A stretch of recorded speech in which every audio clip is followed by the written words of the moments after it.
Bueno amigos, vosotros lo estáis leyendo tan claramente como yo. 50 cent. 50 centavos, 50 céntimos. Un precio irrisorio para poder disfrutar en el 1 de noviembre, que quede bien claro, de Batman, teñido de blanco. No es cierto lo que estoy diciendo, pero bueno. En fin, mirad este personaje, bastante épico, pese a la pixelada que tiene debido al zoom. Se ve bastante poderoso. Hoy vamos a hacer un vídeo un poco diferente, un poco peculiar, porque en realidad, vale, vamos a hablar del Caballero Luna. Jean-Claude Van Damme en... Vale, Caballero Luna, personaje de Marvel.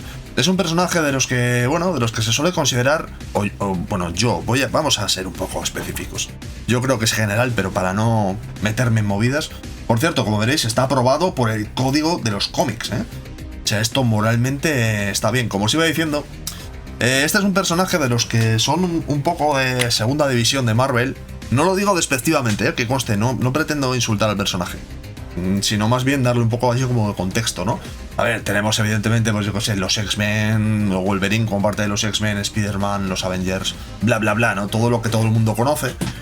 Pero luego tenemos ahí como una especie como de segunda división muy respetable de Marvel Comics, con otros personajes, entre los cuales estaría este Caballero Luna, yo creo, ¿no? Que es un personaje al cual me parece que hubo serie de televisión. Lo que no sé es, si no se habló mucho de ella, pues imagino que no pasarían demasiadas cosas. Este es un personaje que cuando apareció, esencialmente, este es un personaje setentero, que aparece en la etapa de terror, que Marvel Comics estaba jugueteando con una mezcla de superhéroes y el género de terror, hombres lobo, vampiros y demás. Y el Caballero Luna era una especie como de guerrero de la noche y demás. En su momento se llegó a decir, es que es inevitable por el tema de la capa y demás, que venía a ser una especie como de Batman a la Marvel. No demasiado, la verdad es que no demasiado, pero bueno, incluso se llegó a hacer algún chiste en su momento. Y es un personaje bastante peculiar porque, bueno, por muchos motivos. Porque fue uno de los primeros personajes que tenía claros temas de salud mental que estaban ahí, que se trataban dentro del propio cómic. Por la religión del propio personaje, que ahora mismo no voy ni a decirla porque no me quiero meter en ese lío, tal como está ahora mismo el panorama. Había muchas cosas. Como veréis aquí, tenemos a un tipo con la misma cara en diferentes actitudes. Actitud callejera chulesca, actitud militarista y con el pecho al aire, actitud playboy y una rubia. Vale, esto es porque el Caballero Luna, una de las partes interesantes del personaje es que tenía personalidad múltiple. Entonces, era un poco, yo creo, una de las maneras que tenía de suplir, ¿no? A ver, el tío es millonario. En ese aspecto sí es un poco Bruce Wayne. Es millonario, tiene mucha pasta. Entonces, como un millonario, y lo estoy diciendo por ti, Bruce Wayne, consigue mantenerse al pie de la calle y no desconectarse como hacen los millonarios. Pues disociando. En este caso tenía personalidad múltiple, entonces una de sus personalidades era callejera y de hecho era conductor de taxi. Otra de sus personalidades era un ex mercenario y otro era un playboy millonario, entonces lo tienes todo, amigo. Bueno, 1980. El personaje, como os había dicho, se presenta en los años 70 dentro de otros títulos y demás. Después tuvo alguna aventura en blanco y negro y demás con Doug Munch. Nunca sabía pronunciar su apellido, que desarrolla un poco el personaje y en el año 80 le da la colección. Vale, ahora viene el tema 2 del vídeo. Esto que estáis viendo aquí, lo voy a poner todo lo grande que pueda, porque, yo qué sé, gloriosas tramas old school, este nombre que estáis viendo, este nombre impronunciable, este nombre dificilísimo de escribir, que llega un punto en que lo escribes bien y eso hace que te preguntes a ti mismo, como ser humano, a dónde estás llegando. En fin, este es el estilo que tenía Sienkiewicz. Sienkiewicz, a ver, es un tío que tanto te gusten los superhéroes como no, si te gustan los cómics en general, incluso si te gusta el arte, sin más, Sienkiewicz es un tío que tienes que tener como referente. Es un tío que como ilustrador, como dibujante de cómics ha hecho de todo, ha experimentado, ha metido cosas que eran impensables en los cómics y siempre es interesante explorar su estilo, ¿no? Este es el primer número que dibuja, el número 1 de la propia colección, de hecho, y destacaba inicialmente porque básicamente era Neal Adams. Hace poco, si no os acordáis de Neal Adams, hace poco tiempo hice el vídeo de Mohamed Ali contra Superman, o Superman contra Mohamed Ali, como vosotros queráis. Os desafío a que vayáis y miréis ese cómic que es absolutamente increíble como dibuja Adams, para que veáis hasta qué punto aquí Bill Sienkiewicz estaba, como muchos otros de su época, imitando la manera de dibujar de este. A ver, así muchos se hicieron carrera. Es que en su época, ya os digo, Neil Adams es que era un... En los años 70 se convirtió en un auténtico monstruo, o sea... Tenía imitadores, igual que pasó con Jack Kirby, ¿no? Que cuando un dibujante marca el estándar, en los años 90 Jim Lee, por ejemplo, ¿cuántos imitadores tenía Jim Lee? Pues con nada más parecido, ¿no? Y Sienkiewicz, pese a que era un tío con mucho talento y con muchas influencias y demás, evidentemente trabajando en el mundo de los cómics, si trabajas en el mundo cómics de superhéroes, Marvel, si trabajas en Marvel cómics de superhéroes, lógicamente te va a tocar ajustarte, ¿no?, a los estándares de la casa, porque la casa lo que quiere no es hacer arte, sino vender cómics. Recordemos, los cómics, los comic books de superhéroes eran un producto enfocado a un público infantil y juvenil. No era, vale, este rollo de los omnibuses y de que los compradores sean gente de ya con unos cuantos años, pues no es, digamos que no era el estándar de la época. Correcto. Entonces Bill Sienkiewicz evidentemente tuvo que tomar los ejemplos de uno de los grandes para poder adaptarse a los requerimientos de la época, y por eso pues era un clon de Neil Adams, ¿vale? Vale, lo que vamos a ver ahora es, este número lo voy a ir ojeando un poco para que veáis un poquito que, bueno, Sienkiewicz tenía buen gusto para construir las viñetas, el cómic de una manera bastante clásica, se narra bien. Tampoco es súper especial, pero se narra bien, nos empieza a presentar un poco al personaje. A ver, la gracia, os cuento un poco, ¿vale? La gracia que tiene el personaje, para los que no lo sepáis, es que era un mercenario que fue contratado para escoltar a una misión arqueológica, y en medio de la misión arqueológica uno de sus compañeros, uno de los mercenarios de su equipo, les traiciona porque hay por ahí intereses varios, y finalmente... Junto con la expedición arqueológica, el protagonista pues queda encerrado dentro de un templo, al protagonista lo matan y entra en contacto con una entidad ultraterrena que le hace renacer, pero le hace renacer como su avatar. Como su avatar. Sí, como sería el Silver Surfer, es el heraldo. El heraldo. Como el heraldo, pues de un dios lunar. Sí, es un dios lunar egipcio. Y ahí nace el caballero luna. Es el caballero de la luna. El protector de los viajeros en la noche. El puño de... Sí, pues eso. Que vive en la noche, que se enfrenta a los malos. Vale. Esa era un poco la idea. Sí, puede ser típica, pero bueno, la verdad es que es un personaje que en las manos del guionista apropiado tiene historias muy buenas. A mí es un personaje que, joder, le he leído ahí, Warren Ellis hizo ahí una mini etapa buenísima. Tiene cosas, un personaje que tiene cosas interesantes.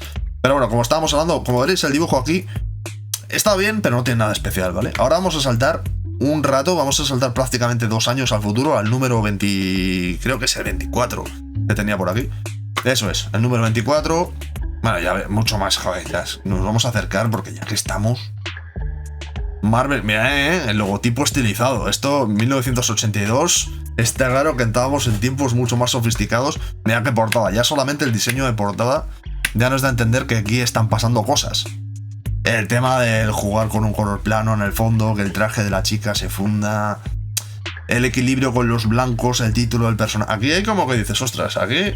Le han metido un punto ahí de diseñito que le está sentando muy bien al título, ¿no? Y por otro lado, mirad la firma. Esta no es la firma de... Imito a Neil Adams, soy un dibujante de Marvel que hago cómics de superhéroes para los niños. Esta es la firma de un tipo que está diciendo... ¡Ey! Vivo en Nueva York y voy a exposiciones en el MoMA, ¿sabes? En fin... Pues bueno, vamos a ojear ahora esto que vais a ver, el estilo que desarrolló. O sea, si todavía os acordáis de las páginas estilo Neil Adams que vimos antes, mirad en qué se convirtió el amigo Sienkiewicz.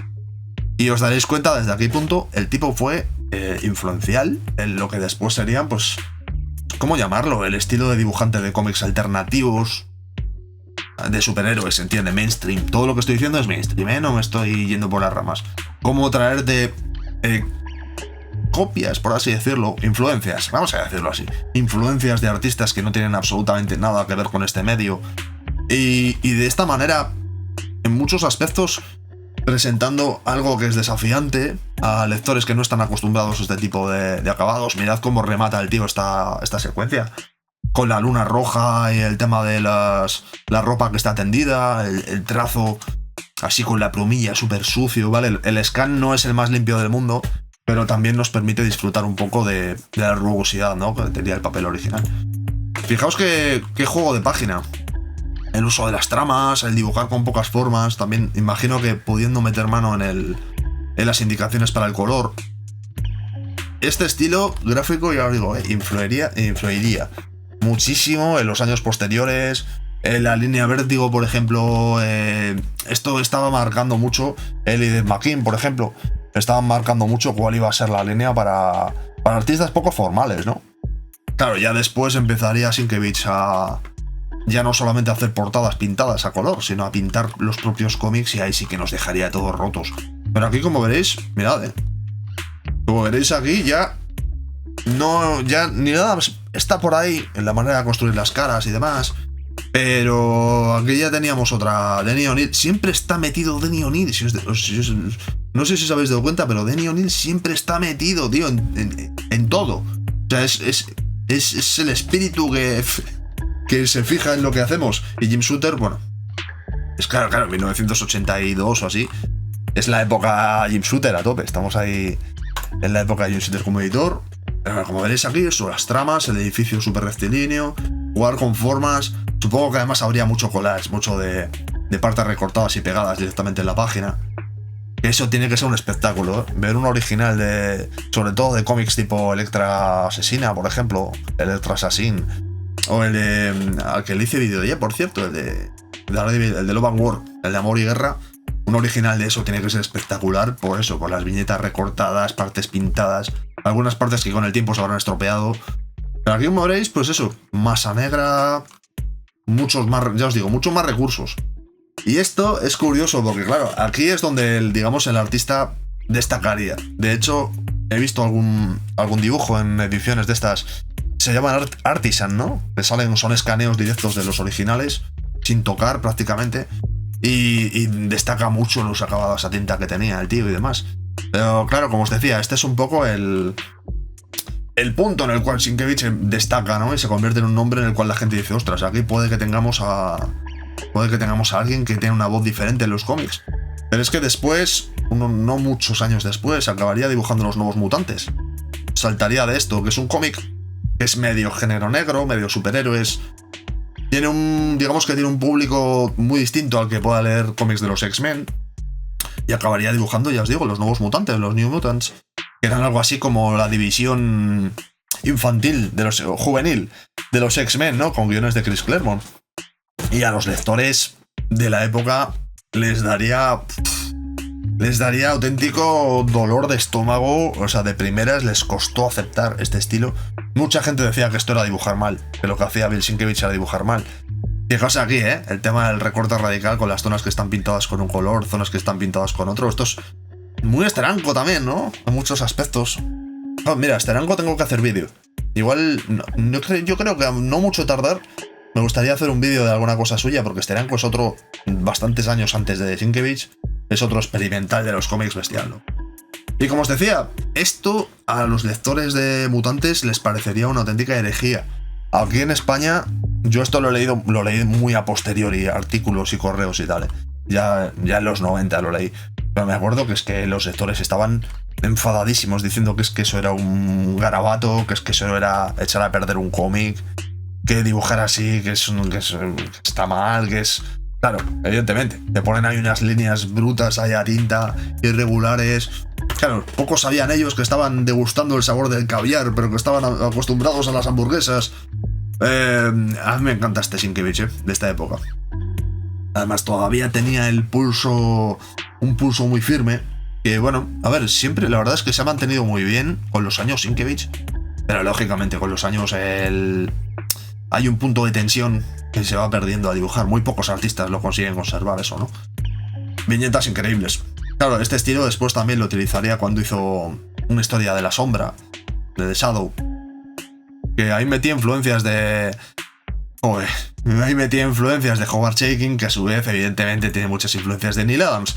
Así que bueno, ese cómic también lo tendremos que ver por aquí, ¿eh? El cómic de la sombra, el regreso de la sombra de Chaykin, tenemos que verlo. Porque estaba muy chulo, estaba muy guapo. En fin, como veréis aquí, pues eso. A mí es que me encantan estos acabados ahí muy a plumilla, muy a pincel, muy sucios. Tiene un Wolverine directamente que lo veremos aquí, dibujado por John Buscema. en el cual Sienkiewicz básicamente lo que hace es acabar, hacer las tintas, que es increíble. Es como ellos dos crean un artista completamente nuevo. En fin, yo creo que voy a ir cortando. Os voy a enseñar alguna página más hasta que lleguemos al fin del número. Bueno, hemos llegado. A ver, vamos a ver la portada del siguiente número. Los artículos no tienen... El siguiente lo dibujará Sienkiewicz a mí. Mira qué portada, ¿eh? Pues es que esto, ya os digo, esto tiene un punto época Jim Shooter, además, que los cómics Marvel estaban intentando ser muy Marvel. Esto tenía un punto casi provocativo.